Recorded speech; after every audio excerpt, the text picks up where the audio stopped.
অ্যানিউলাস শব্দের অর্থ আংটি। এই শব্দটি থেকে অ্যানিলিডা পর্বের নামকরণ করা হয়েছে।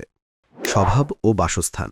পৃথিবীর প্রায় সকল নাতিশীতোষ্ণ ও উষ্ণমণ্ডলীয় অঞ্চলে এই পর্বের প্রাণীদের পাওয়া যায়। এদের বহু প্রজাতি স্বাদু পানিতে এবং কিছু প্রজাতি অগভীর সমুদ্রে বাস করে। এই পর্বের বহু প্রাণী স্যাঁতস্যাঁতে মাটিতে বসবাস করে। কিছু প্রজাতি পাথর ও মাটিতে গর্ত খুঁড়ে বসবাস করে। সাধারণ বৈশিষ্ট্য: দেহ নলাকার ও খণ্ডায়িত। নেফ্রিডিয়া নামক রেচন অঙ্গ থাকে। জোঁক ছাড়া প্রতিটি খণ্ডে সিটা থাকে। সিটা চলাচলে সহায়তা করে। উদাহরণ: কেঁচো, জোঁক। আর্থ্রো শব্দের অর্থ সন্ধি। পডস শব্দের অর্থ পা। এই শব্দ দুটি থেকে আর্থ্রোপোডা পর্বের নামকরণ করা হয়েছে। স্বভাব ও বাসস্থান। এই পর্বটি প্রাণীজগতের বৃহত্তম পর্ব। এরা পৃথিবীর প্রায় সর্বত্র সকল পরিবেশে বাস করতে সক্ষম। এদের বহু প্রজাতি অন্তঃপরজীবী এবং বহিঃপরজীবী হিসেবে বাস করে। বহু প্রাণী স্থলে, স্বাদু পানিতে ও সমুদ্রে বাস করে। এ পর্বের অনেক প্রজাতির প্রাণী ডানার সাহায্যে উড়তে পারে। সাধারণ বৈশিষ্ট্য: দেহ, মস্তক, বক্ষ ও উদর এই তিনটি অঞ্চলে বিভক্ত। সন্ধিযুক্ত উপাঙ্গ বিদ্যমান। মাথায় একজোড়া পুঞ্জাক্ষী ও অ্যান্টেনা থাকে।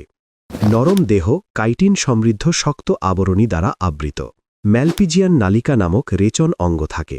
দেহের রক্তপূর্ণ গহ্বর হিমশিল নামে পরিচিত। উদাহরণ: প্রজাপতি, চিংড়ি, আরশোলা, কাঁকড়া। মলাস্কাস শব্দের অর্থ নরম।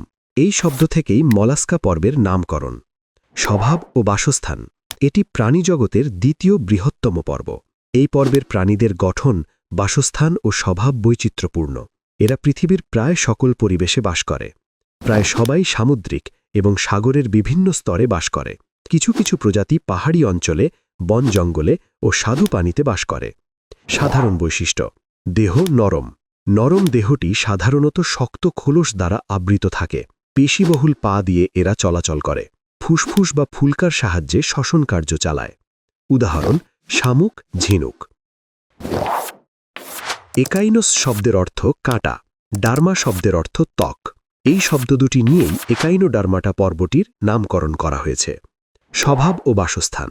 এই পর্বের সকল প্রাণী সামুদ্রিক। পৃথিবীর সকল সাগর, মহাসাগরে এবং সকল গভীরতায় এদের বসবাস করতে দেখা যায়। স্থলে বা মিঠা পানিতে এদের পাওয়া যায় না। এরা অধিকাংশ মুক্তজীবী। সাধারণ বৈশিষ্ট্য: দেহ ত্বক কাঁটাযুক্ত। দেহ 5টি সমান ভাগে বিভক্ত, অর্থাৎ পঞ্চ-ওরীয় প্রতিসম। পানি সংবহন তন্ত্র থাকে এবং নালীপদের সাহায্যে চলাচল করে। পূর্ণাঙ্গ প্রাণীতে অঙ্কীয় ও পৃষ্ঠদেশ নির্ণয় করা যায়, কিন্তু মাথা চিহ্নিত করা যায় না। উদাহরণ: তারা মাছ, সামুদ্রিক শসা।